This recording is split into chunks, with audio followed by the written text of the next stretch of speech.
مباريات الاهلي في رمضان هتبقى ازاي؟ نحط جدول كده ماتشات الاهلي عشان برضو جمهور الاهلي يبقى متابع معانا خلال الفتره اللي جايه. اليوم بالتاريخ بالساعه ماتشات الاهلي في رمضان هتبدا بمين لغايه اخر جوله في الدوري العام. بعد كده كمان ماتشات افريقيا. الاول ماتش الجونه بكره ان شاء الله الساعه 9:30. ماتش الاهلي وسموحه الاثنين اللي جاي 23/2 الساعه 9:30. مباراه الاهلي وزد يوم السبت 28/2 الساعه 9:30. ماتش الاهلي والمقاولين يوم الخميس 5/3 الساعه 9:30. كلها بقى مواعيد بالليل بعد الفطار باذن الله. الاهلي وطلائع الجيش يوم الاثنين 9/3 الساعه 9:30. دي الخمس مباريات بتوع الاهلي في رمضان. الجونه، سموحه، زد، المقاولين، الجيش. هنلعب الخميس الاثنين السبت الخميس الاثنين، مساحه زمنيه مناسبه جدا في الخمس مباريات المتبقيه.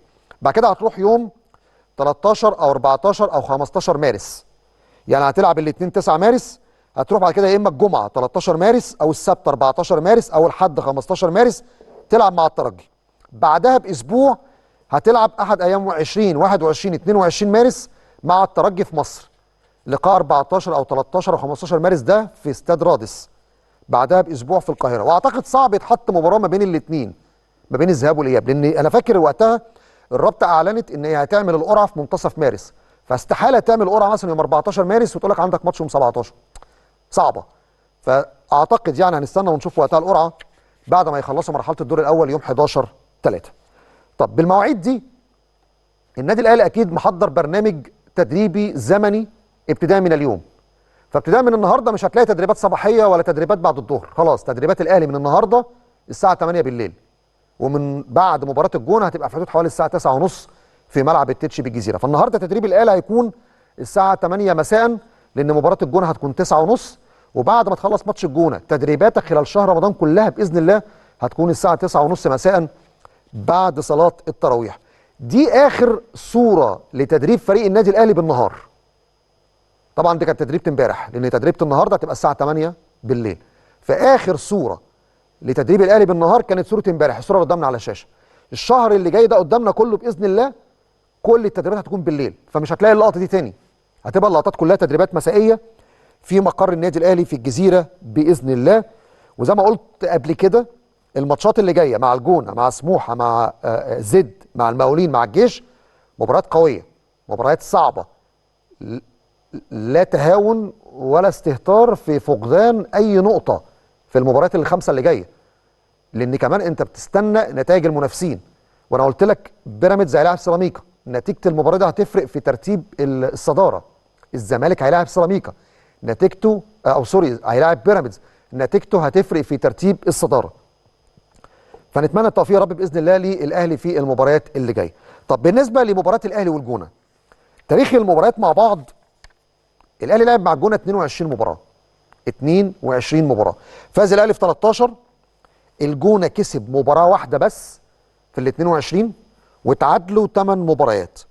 سجل الاهلي احرز 35 سجل الاهلي من الاهداف في مرمى الجونه، سجل واحرز 35 هدف، والجونه احرز في الاهلي 12 هدف. انت بتتكلم في يعني 3 اضعاف اهداف الجونه الاهلي احرزها في مرماهم. وبالتالي باللغه الرقميه كده الاهلي كعبه عالي على الجونه، لكن ده على مستوى الارقام والامور النظريه. في الملعب الامر مختلف اختلاف كبير جدا. طيب لما تلعب مع الجونه بكره، ابرز الغيابات اللي موجوده في صفوف النادي الاهلي. طبعا عندك غيابات مختلف الاسباب. يعني انت بالنسبه زيزو كان عنده شد من الدرجه الثانيه في العضله الخلفيه، ويمكن اعتقد حسب معلوماتنا زيزو اخر لعيب ممكن يرجع للمباريات الرسميه نتيجه ان اصابته شديده شويه، لان عنده شد من الدرجه الثانيه في العضله الخلفيه، وعنده برنامج تاهيلي ولسه قدامه اسبوع على الاقل عشان يخلص بس التدريبات التاهيليه. تريزيجيه كان شد في العضله الخلفيه بس يعني شد خفيف شويه عن الاصابه اللي جت لزيزو، وباذن الله بعد مباراه الجونه من المنتظر ان هو يعود للمشاركه في التدريبات. طاهر ومحمد شكري عندهم انذار ثالث. طاهر هيغيب الماتش اللي جاي لانه خد انذار ثالث في ماتش الاسماعيلي في لعبه يعني ما كانش تستحق خالص ان هو طاهر يعملها، خد انذار بلا داعي. يعني حارس المرمى حط الكوره هيلعب ضربه مرمى، بعد ما حط الكوره طاهر لعبها شاطها، فالحكم اداله انذار طبعا، فبالتالي هيغيب عن ماتش الجونه. شكري، الناس تقول لي شكري ما لعبش مع الاهلي كتير، خد الانذارات دي كلها فين؟ شكري جاي من سيراميكا عنده انذارين. شكري جاي من سيراميكا عنده انذارات، فبالتالي الانذارات دي مع الانذار اللي خده في ماتش الاسماعيلي فبقى عنده 3 انذارات. فبالتالي محمد شكري ايضا غايب عن مباراه الاهلي والجونه. وبالتالي انت بتتكلم هنا عن فكره ان مباراه الاهلي والجونه هيبقى اكيد طبعا فيها تعديلات في التشكيل زي ما حصل في مباراه الجيش الملكي. يعني زيزو مش موجود، تريزيجيه مش موجود، وطاهر مش موجود لان طاهر بدأ ماتش الجيش الملكي، يبقى بالتالي هيبقى في تغيير على المركز اللي لعب فيه طاهر. هل يبدأ بحسين الشحات؟ هل يعمل تعديل في الجانب الهجومي؟ ده اللي هنشوفه في المباراه الجايه. تسالنا على الجبهه اليسرى، شكري مش موجود، هل ممكن يكمل بكوكا؟ هل ممكن يبدا بيوسف بالعمري لاول مره في التشكيله الاساسيه؟ ده اللي كله هنستناه بكره لما نشوف تشكيل الاهلي في مباراه الجونه.